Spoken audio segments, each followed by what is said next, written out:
Hi, everybody. Thank you for joining us today on our show. It's Battle Ready. Battle Ready is our idea of how we help people reinvent themselves. You never can be too young or too old to come at a crossroads and try to figure out, okay, what am I going to do next? Who can help me get there? And what is my total strategy on where I want to be? And today, we're having our guest joining us today is a good friend of mine, a good friend of Now Media. He's got 9 films under his belt right now.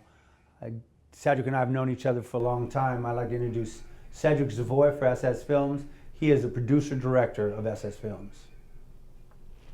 What's going on, Mr. Rick? Nice to meet you. It's good seeing you again, as always. Yeah, man. You know, I know I can remember when we talked earlier and we talked about bringing you on here and sharing some of your story. I couldn't think of a better fit. Right.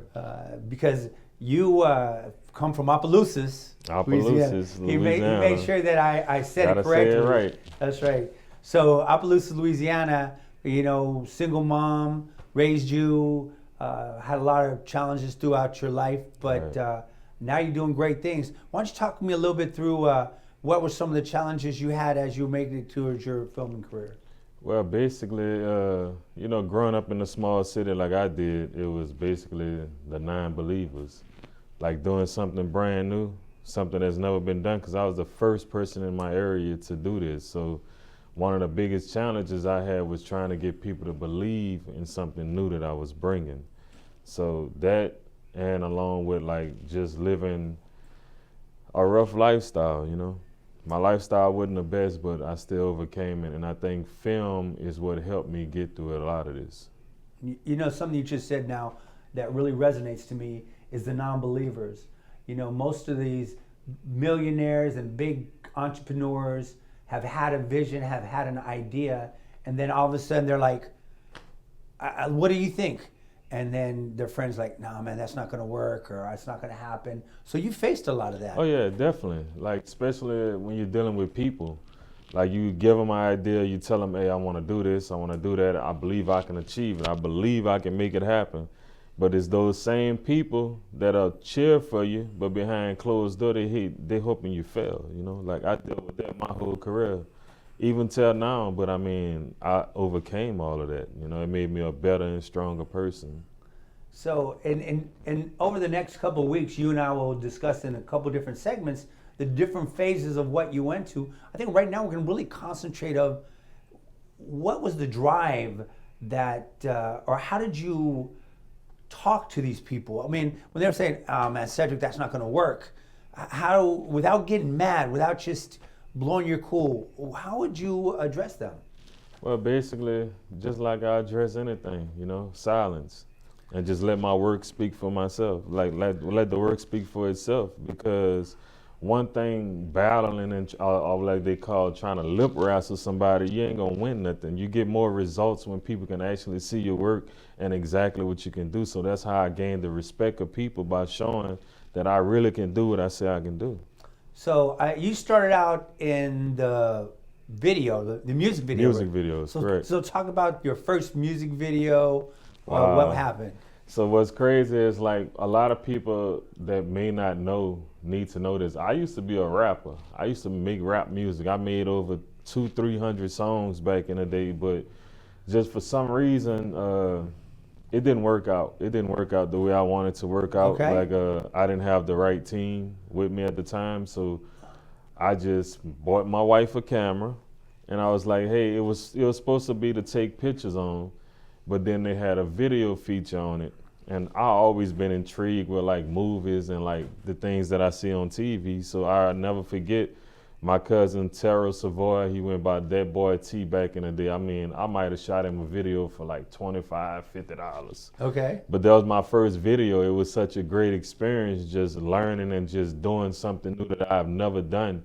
And that first video, I think, gave me the drive to keep going where I'm at now, because I self-taught myself all of this. Okay, so let's talk about the self-taught. You know, I think in one of my previous shows, I talked with one of the owners of a company is like self-taught. There's so much out there for Right. people to learn on their own, But I think one of the challenges are opportunities. We don't like to use failure. We don't like to use problem. The word is for us is opportunity. Opportunity. The opportunity out there is, if I don't know it, I don't do anything with it. But now you didn't know much about filmmaking. We're talking about 10 years ago, right? Yeah, 10 years ago. So you didn't know much about filmmaking, but that's what you wanted to do. You wanted to get the video out there. You did that rapper video, but you didn't know how to change the color. Tell me some of those challenges. It was crazy. I didn't even know how to edit. I didn't even know how to really get the files into the program. But my best friend, which is YouTube, everybody know YouTube is the best platform for learning anything that you want. YouTube is the way to go. It was a long process, man. It might have took me about a week, 2 weeks to edit this first video, and mind you, it was really simple. It was no effects. I don't even think I colored the video, honestly. Okay. It was just a learning experience, and from that first experience, it gave me the drive to be like, I need to get better at this. I need to make this, I need to turn this into something. So is your total commitment to making this happen?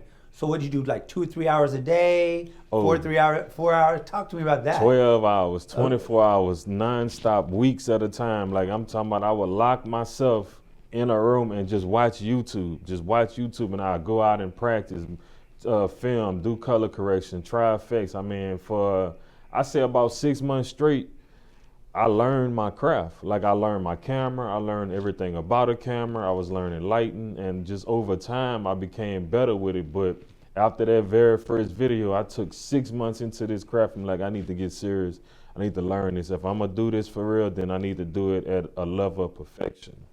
So right now, some of the things we've addressed is the non-believers. Non-believers, definitely. Your educational path.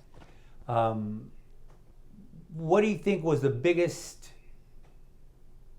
positive that helped you push? When I seen people actually start liking the work, Okay. because when I started, a lot of people laughed. What are you doing with this camera?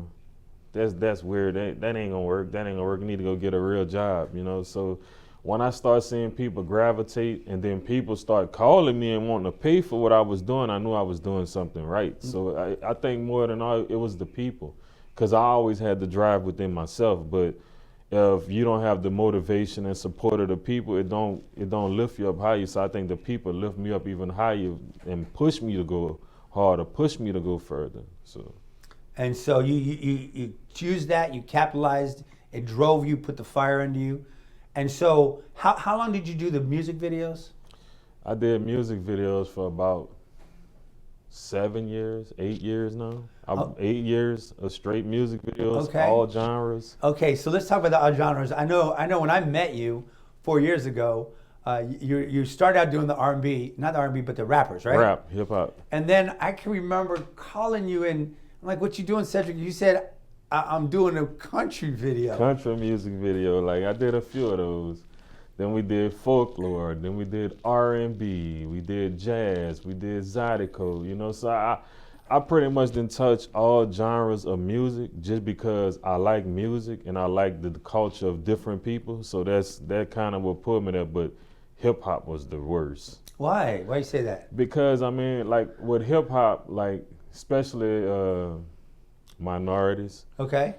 You come from a certain area where you don't have a lot. You don't have a great support system. You don't have contacts. You don't have resources. So in hip hop, a lot of these guys that get opportunity to be great and get themselves heard, they never went through therapy. They never knew love. They never was raised on love. So when you give people like that money, it caused problems, So hip hop was very hard for me to deal with. I lost over 15 artists in hip hop. So wow, losing so many artists, it really changed me and really made me change my vision of what I wanted to do. Losing so many artists throughout hip hop, hip hop always been rough, But you kind of understood the experience that they were going Right. through, coming from Opelousas, coming Exactly. from where you came from, having a lot, and you try to share that with them as best as you could, I'm assuming. Exactly, because a lot of the things that these guys dealt with in hip hop, I dealt with that as well. So being able to talk to them and give them better advice and just share a positive vibe on them, you know, because it be simple things people go through that'll make them go crazy, you know. But being a professional and just being a product of that environment, I kind of understood what they was going through. So, you know, the music is therapy for a lot of these people, you know. It's very therapeutic.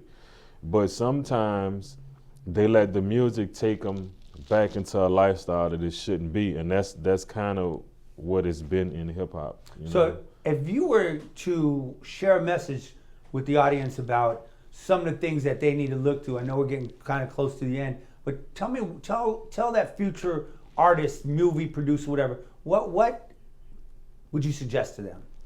So basically, I would say y'all need to stay true to yourself. You know, like, I know there's a lot of enticing going on. I know it's a lot of people that want you to do this, they want you to do that. But the main thing is staying true to yourself, staying true to your beliefs, because just know a lot of people won't believe the same things you believe. But if you believe it yourself, it's going to push you further. And if when people see that you believe what you're doing, then you're going to get the support of people. So like starting out, even if you're just starting out, even if you're seasoned, the best thing to do is just keep a clear mind, you know, keep the controversy out of your creative space. Yeah, I can remember some of our conversation about being positive, right? Remember those days? Right. When we were talking a little bit, and I know you hit a couple walls and you're like, Mr. Rick, I don't know. Yeah, man, you was there for me through a lot, you know, I gotta thank you for that. I gotta give you your flowers, because I know there's a lot of those days I call you and I was ready to crash out over something so simple, you know. But it's, you know, when you got the right people in your corner, they can tell you the right words that'll change the whole perception of what you're feeling, and I appreciate you for that. Well, I appreciate you for coming on. Cedric, SS Films, that's where you find them on YouTube, right? Yeah, SS Films on YouTube, Instagram, TikTok, Twitter, everything is branded everywhere. That's right, and you have 9 movies on Tubi, is that right? We have 5 movies on Tubi, we have 9 totally produced, we have 3 more that's finna come out. Okay, well, thanks a lot for joining us, Cedric, today. Everybody, I appreciate you being here today, and we look forward to seeing you on our next show. Stay with us, we'll be right back.